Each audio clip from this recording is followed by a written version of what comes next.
Hello everyone, मैं प्रदीप कुमार आगाज IAS institute के यूट्यूब चैनल पर आप सभी का स्वागत करता हूं। तो आइए आज के इस वीडियो में हम लोग बात करने वाले हैं शासन व्यवस्था से रिलेटेड यूपीएससी के प्रीलिम्स और मेंस के लिए आज के जितने भी करंट अफेयर के टॉपिक हैं हम आप लोगों के लिए लेकर आए हैं। तो चलिए देखते हैं। तो देखिए, प्रीलिम्स के लिए जो टॉपिक है वह सिनेमैटोग्राफ है और प्रमाणन नियम है 2024 है। सिनेमैटोग्राफ है संशोधन अधिनियम 2023 है। केंद्रीय फिल्म प्रमाणन बोर्ड है सीबीएफसी। और मेंस के लिए जो टॉपिक है वो भारत में फिल्म उद्योग का विनियमन है, भारतीय फिल्म बाजार और अर्थव्यवस्था के लिए इसका महत्व है, वैश्विक फिल्म बाजार में भारत की प्रतिस्पर्धात्मकता। तो चलिए हम यूपीएससी के प्रीलिम्स और मेंस के इन सभी टॉपिक के बारे में पूरे विस्तार से चर्चा करते हैं। तो देखिए चर्चा में क्यों है, आइए समझते हैं। तो देखिए, सिनेमैटोग्राफ संशोधन अधिनियम 2023 के अनुसरण में केंद्रीय सूचना और प्रसारण मंत्रालय ने सिनेमैटोग्राफ प्रमाणन नियम 1983 के स्थान पर सिनेमैटोग्राफ प्रमाणन नियम 2024 को अधिसूचित किया है। सिनेमैटोग्राफ संशोधन अधिनियम 2023 ने सिनेमैटोग्राफ अधिनियम 1952 में संशोधन किया, जो भारत में फिल्मों के प्रमाणन और प्रदर्शन और सेंसरशिप को नियंत्रित करता है। तो चलिए अब हम लोग सिनेमैटोग्राफ प्रमाणन नियम 2024 क्या है, आइए इसके बारे में जानते हैं। सबसे पहले हम लोग इसका उद्देश्य देखते हैं। तो देखिए, नियमों का उद्देश्य प्रासंगिकता और प्रभावशीलता सुनिश्चित करने के लिए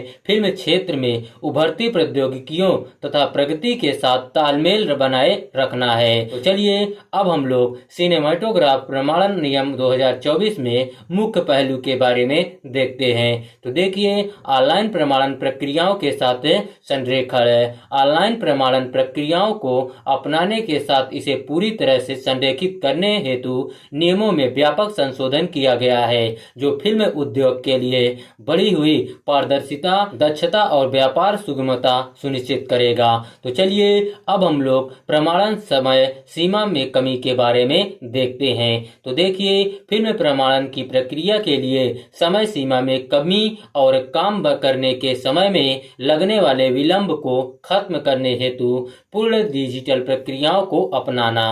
तो चलिए अब हम लोग फिल्मों के लिए अभिगम्यता सुविधाएं के बारे में देखते हैं। तो देखिए, समय समय पर इस संबंध में जारी दिशा निर्देशों के अनुसार फिल्मों में प्रमाणन के लिए पहुंच संबंधी विशेषताएं होनी चाहिए, ताकि इसमें दिव्यांगजनों को भी शामिल किया जा सके। तो चलिए अब हम लोग आयु आधारित प्रमाणीकरण का परिचय क्या है, आइए इसके बारे में देखते हैं। तो देखिए, मौजूदा यूनिवर्सल अडल्ट श्रेणी को 3 श्रेणियों में उप विभाजित करके प्रमाणन की आयु आधारित श्रेणियों को शुरू किया जा रहा है। यानी 12 वर्ष के बजाय 7 वर्ष UA 7+, 13 वर्ष UA 13+ और 16 वर्ष UA 16+ है। ये आयु आधारित मार्कर केवल अनुशंसात्मक होंगे, जो माता पिता या अभिभावकों हेतु इस बात पर विचार करने हेतु होंगे कि क्या उनके बच्चों को ऐसी फिल्म देखनी चाहिए।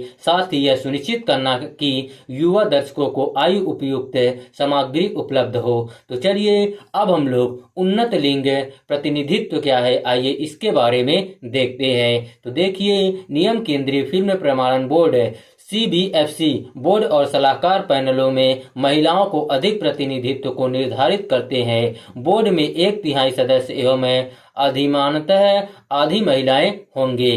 तो चलिए अब हम लोग फिल्मों की प्राथमिकता स्क्रीनिंग के लिए प्रणाली क्या है, आइए इसके बारे में देखते हैं। तो देखिए, प्रमाणन प्रक्रिया में तेजी लाने के लिए फिल्मों की प्राथमिकता स्क्रीनिंग का प्रावधान शुरू किया गया है, विशेषकर फिल्म रिलीज से संबंधित तत्काल प्रतिबद्धताओं का सामना करने वाले फिल्म निर्माताओं के लिए। तो चलिए अब हम लोग प्रमाण पत्रों की अस्थायी वैधता के बारे में देखते हैं। तो देखिए, केंद्रीय फिल्म प्रमाणन बोर्ड CBFC द्वारा जारी प्रमाण पत्रों की अस्थायी वैधता सुनिश्चित करते हुए प्रमाण पत्रों की वैधता पर केवल 10 वर्षों के लिए प्रतिबंध हटा दिया गया है। तो चलिए अब हम लोग टेलीविजन प्रसारण के लिए पुनः प्रमाणीकरण के बारे में देखते हैं। तो देखिए, टेलीविजन प्रसारण हेतु संपादित फिल्मों के लिए पुनः प्रमाणन आवश्यक है, जिससे केवल अप्रतिबंधित सार्वजनिक प्रदर्शनी श्रेणी प्रमाणन वाली फिल्मों को टेलीविजन पर दिखाए जाने की अनुमति मिलती है। महत्व क्या है, आइए देखते हैं। तो देखिए, नियमों में बदलाव पिछले 4 दशकों में फिल्म प्रौद्योगिकी और दर्शकों की जनसांख्यिकी में प्रगति को अद्यतन किया गया है। वर्ष 2023 में सिनेमैटोग्राफ अधिनियम में संशोधन को लागू करते हुए नए नियम प्रमाणन प्रक्रिया को सरल बनाते हैं, जिससे यह समकालीन और विश्व स्तर पर प्रतिस्पर्धी बन जाता है। तो चलिए अब हम लोग केंद्रीय फिल्म प्रमाणन बोर्ड CBFC के बारे में देखते हैं। तो देखिए, CBFC सूचना और प्रसारण मंत्रालय के तहत संचालित एक वैधानिक निकाय है, जिसे सिनेमैटोग्राफ अधिनियम 1952 के अनुसार फिल्मों के सार्वजनिक प्रदर्शन को विनियमित करने का कार्य सौंपा गया है। वैधानिक आवश्यकताओं और मानकों का अनुपालन सुनिश्चित करते हुए CBFC से प्रमाणन प्राप्त करने के बाद ही फिल्मों को भारत में सार्वजनिक रूप से प्रदर्शित किया जा सकता है। तो चलिए अब हम लोग केंद्रीय फिल्म प्रमाणन बोर्ड CBFC के बारे में देखते हैं। तो देखिए, CBFC में गैर आधिकारिक सदस्य और एक अध्यक्ष शामिल होते हैं, जिनकी नियुक्ति केंद्र सरकार द्वारा की जाती है तथा इसका मुख्यालय मुंबई में स्थित है। इसके अतिरिक्त यह पूरे भारत में 9 क्षेत्रीय कार्यालय संचालित करता है, जिनमें से प्रत्येक फिल्मों की जांच में सहायता के लिए सलाहकार पैनल होते हैं। सलाहकार पैनल में केंद्र सरकार द्वारा विभिन्न पृष्ठभूमियों में से नामित सदस्य शामिल होते हैं, जो 2 वर्ष की अवधि के लिए सेवारत होते हैं। तो चलिए अब हम लोग भारत में फिल्म उद्योग क्या है, आइए इसके बारे में देखते हैं। तो देखिए, निर्मित फिल्मों की संख्या के मामले में भारतीय फिल्म उद्योग विश्व में सबसे बड़ा है और 40 से अधिक भाषाओं में सालाना 3000 से अधिक फिल्मों का निर्माण करने वाला विश्व में सबसे बड़ा उद्योग है। भारत में 3 सबसे बड़े फिल्म उद्योग हिंदी, तेलुगु और तमिल है। भारतीय फिल्म उद्योग अपने जीवंत और विविध सिनेमा के लिए जाना जाता है, जिसका बाजार मूल्य वर्ष 2022 में 172 बिलियन भारतीय रुपए से अधिक था। यह आंकड़ा फिल्म उद्योग के मूल्य में हुए सुधार को इंगित करता है। हालांकि उद्योग अभी भी कोविड-19 महामारी के प्रभावों का सामना करते हुए video over the top OTT platform के तीव्र विकास से होने वाली चुनौतियों का सामना कर रहा है। भारत में महामारी और लॉकडाउन के दौरान लोग अपने घरों तक ही सीमित थे, जिस दौरान OTT प्लेटफॉर्मों सहित वीडियो स्ट्रीमिंग सेवाओं ने लोकप्रियता हासिल की।